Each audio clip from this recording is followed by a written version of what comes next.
សួស្តីអ្នកនរគ្នាថ្ងៃនេះខ្ញុំនឹងមកលេង Minecraft Bedrock អូខេឥឡូវយើងកុំនិយាយច្រើនយើងជឿដល់វីដេអូយើងអ្នកនរគ្នាមិញខ្ញុំ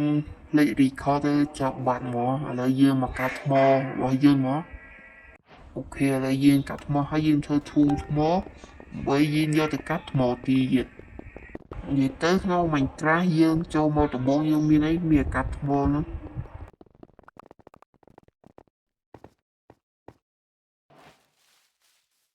អូខេឥឡូវយើងកាត់ថ្មហើយឥឡូវយើងទៅរកភូមិបាទឥឡូវឃើញភូមិនោះហើយយើងខយើងចូលមកយើងចំណាយដែរក៏ចូលមកឃើញភូមិនៅចិត្តហ្នឹងអញ្ចឹងតែយើងទៅហៅភូមិទៅ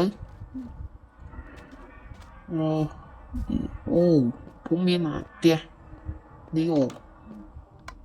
ហើយយើងចូលយកវ៉ាន់ងបបានអាវ៉ាន់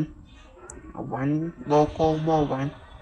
តែប៉ុណ្ណឹងដែរមើលអាវ៉ាន់អើយជួយគិតខ្ញុំមើលជួយគិតខ្ញុំមើលអូអញថៃណាអញតិចមែនអូរៀង slow គ្នាយើង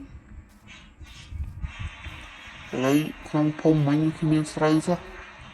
អូខេមិញខ្ញុំបានកាប់សត្វខ្លាឥឡូវយើងធ្វើរបស់ធ្វើក្រែ set point កន្លែងហ្នឹងខ្ញុំមានកម្រងគិតថាកន្លែងហ្នឹងខ្ញុំយកធ្វើផ្ទះព្រោះកន្លែងហ្នឹងវាវាលកន្លែងផ្សេងយកពិបាកអូខេកាប់ជាអូខេមិញខ្ញុំបានកាប់ជាឥឡូវយើងមកកាប់ខ្ជុំទាំងអស់គ្នាបាទបើនៅភ្នំនេះគ្មានហើយមានខ្ជុំហើយវីដេអូនេះខ្ញុំរៀងកាត់រៀងខ្លីព្រោះមើលវា slow ណាមួយវានេះហើយយើងមកកាប់ខ្ជុំសិនមក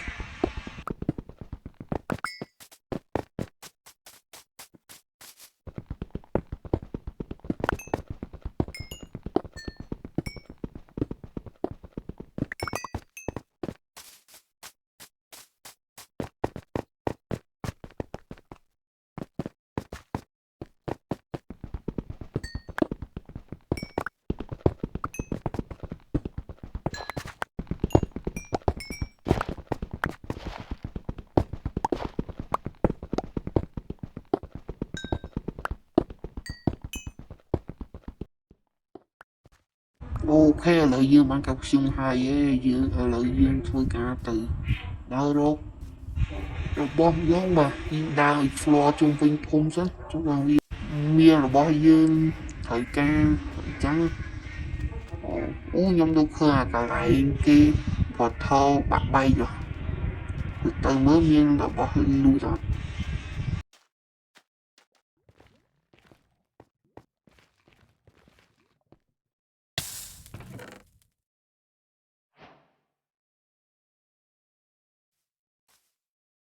អូខេខ្ញុំសូមបញ្ចូលវីដេអូនឹងធំនឹងស្នេហ៍ព្រោះអី